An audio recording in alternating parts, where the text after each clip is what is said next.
Ahoy there, YouTube! I'm back again today for more of our Gencon Bonanza Explosion blog coverage here live at Gencon 2018. Thanks in part to all of our amazing Kickstarter backers. These amazing companies right here who donated games for the Kickstarter. Super huge thanks to them. And Tasty Dimensional Games and Minion Games are big sponsors who help send us here. So, right now, this is my Wednesday recap. It is Thursday morning. I'm going to tell you about everything that happened Wednesday, because Wednesday's normally not really considered one of the days. It's like the not the press day, but the, what's it called? The exhibitor day. But we still got a whole bunch of stuff that we got done. So first and foremost, we got into town, we got parked, and we got a chance to try out Warhammer Age of Sigmar, the new trading card game from Games Workshop. And long story short, really like the game. By the way, at the end of this video, I'm going to tell you my 3 favorite games that I have got a chance to see or try here. I'm going to do that every day, hopefully, so it'll be like my top 3 games grand total. It's a 2-player game, very simple. We got taught it, and we played a whole game of it, and I liked it an awful lot. It's got this cool card rotation system where you're going to set out a deck of 30 cards, and then you're going to have 4 champions to put out. And your goal is to try to do a specific action with one of your champions, and then you rotate your champion. And if you can rotate your champion all the way around, then you get to reveal the blessing underneath it. And you get to pick the blessings that you have down there, but you randomly mix them up, so you're not sure which blessing you're going to get. It had really easy deck construction. You know, it's the Warhammer artwork, so it's really nice artwork. Those blessing cards down there, super powerful. Really dug this one. I'm not much of a TCG guy, but I really like that game. That is Warhammer Age of Sigmar TCG. I think that's going to be very popular. Next, we got a chance to try Dice and Dragons, which is a role-playing dice game from Golden Egg Games, 1 to 5 players. This is a Yahtzee-style dice game where you're going to be trying to roll up and get the different symbols that are on your particular player card and try to kill these dragons. You're going to play over the course of 8 levels, and the dragons are progressively going to get more and more difficult to kill. It's completely cooperative. But as you kill them, you're going to gain experience and gold, and this experience and gold will carry on to the next game, and after each game, you're going to have, like, their village, and you can buy one-time use special abilities, or you can, like, buy persistent special abilities. You're going to be able to level up your character, and it looks like there's going to be different branches and different ways you can level up your characters. I got a review copy of it. I'm very excited. We tried it out. I liked it an awful lot. I think if you like cooperative games, this one is definitely one you're going to want to check out. 20-minute playtime, too. We sat down, we learned the game, and we played it, I'd say, right about 20 minutes. So very cool game. That is Dice and Dragons from Golden Egg Games. Definitely recommend checking that one out.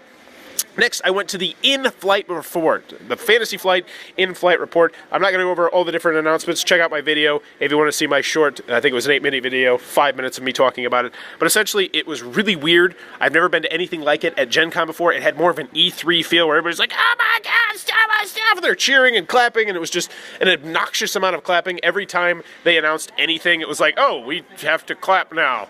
It's like, okay. So, yeah, but it is what it is. It was really cool. The big announcement was Arkham Horror version 3, Arkham Horror. So that one, and they have like this modular board system, which looks really cool. The other big announcement is a new game from Richard Garfield called Keyforge, which I actually got a chance to play. I'll talk about that next. But the thing you need to know, you know what, I'll just talk about that next. Overall, it was an interesting experience. I would recommend going to it at least once if you come to Gen Con, because it's an interesting experience. It's unlike anything else I've seen at Gen Con. And at least this year, they gave us some swag. They gave us 2 decks for the new Keyforge game, which does not come out until November, so that was cool as well. And 4 guys left early. Ha ha ha ha ha. So they didn't get it. Continuing onward, I got a chance to play Keyforge, which is the new Richard Garfield game. It's a really interesting game. It's called a unique card game, which means you're going to buy a deck, and your deck will be different from everyone else's deck, period. And there's no deck construction, there's no deck building. So when you buy this deck, and it's completely blind what you're going to get, that is your deck. You can't add anything, you can't take anything away, and you're trying to learn the nuances. Pretty much there's going to be 7 different houses. Think of them kind of like the different factions in Star Realms, so they're each going to have their own unique different feel. Very simple card fighting game. On your turn, you're going to activate one of the different families that you have in your hand, and you're going to pretty much only be able to use those cards for this turn.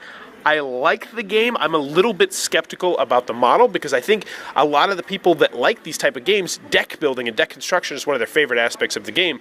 But that being said, I think it might actually bring in a whole different subsection of people because actually, I had somebody else point this out, I think it'd be really cool to have like a tournament where you buy a deck, you open the deck, and then you play a round-robin tournament and you're trying to learn the nuances of your deck as you go. Very interesting idea. I'm interested to see how it's going to hit. And it's a good game, too. I don't know if it's great. I've only played it once, though, but I thought it was good.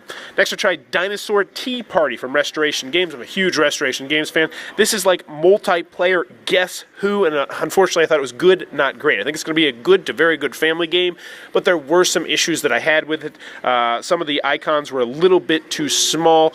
There's these quirk cards, which I wonder if they're going to be a little bit too advanced for the younger kids. And in the end, I just thought it was good, not great, which is unfortunate because everything else I've tried from them I thought was great or better. So, last but not least, I got a chance to play Gizmos from CMON. This is a very interesting marble collecting game where on your turn you're going to take one action, and those actions are either going to be you're taking cards from these rows out here. It's kind of like a Splendor row where the bottom cards are going to give you less victory points, the middle cards are going to give you medium victory points, and the higher cards are going to give you higher victory points. But the cards also have these different functions on them, and what you're trying to do is you're trying to trigger all these different functions together. So like maybe if you take a yellow marble, you're going to get to draw 2 marbles randomly from like this 3D constructed cardboard like bubble gum type machine that you're going to have in the game. I really like the game. I thought it was a very good game. I think it has the potential to be great. I want to play it some more to see if it's a great game. I really liked it. I think it's a family game, but only if you have older kids, because I think you would just crush them, because it's all about trying to synergize your machine that you're making. I felt like there were some different paths to victory. It's one I want to explore more. I really did like it, though. It was also very close, 35-34, which was cool. We played a 4-player game. I liked it. The only thing that I worry about, it's 2 to 4 players as opposed to 2 to 5 players, and this is definitely one that you might want to put on your radar. So, as of Wednesday, technically the con hasn't started, but I've still seen a lot already. Here are my top 3 games of Gen Con that I've seen. Granted, it's only Wednesday, but I think, and I'm not going to put them in order, I don't think. Maybe, yeah, I don't think I will. I think Warhammer, Age of Sigmar, TCG is definitely going to be that top 3. Actually, that might be my number 1. Dice and Dragons from Golden Age Games would probably be 3, and then I would say Gizmos would be my number 2 right now. Keyforge, not on there. Dinosaur Tea Party, not on there. But I'm sure after today we're going to see a whole bunch more, because today's the first official day of the con.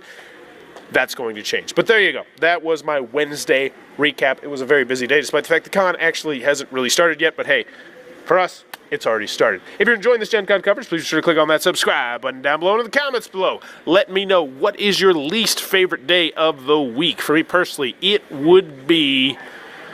oh, shoot, man, that's a hard one. Monday, normally I'm still on cruise control from the weekend. I think it's probably Tuesday, because I get hyped for Wednesday because I have game night. I get hyped for Thursday because I have my movie pass. I normally go see one of the new release movies. Friday is great because, you know, I'm already in weekend mode. So Monday and Friday, I don't really work that much because I'm already in weekend mood or exiting weekend mode. Wednesday's game day, Thursday's movie day. So yeah, Tuesday. Tuesday sucks. Screw you, Tuesday. Let me know in the comments below. What's your least favorite day of the week? And as always, thanks for your time, YouTube.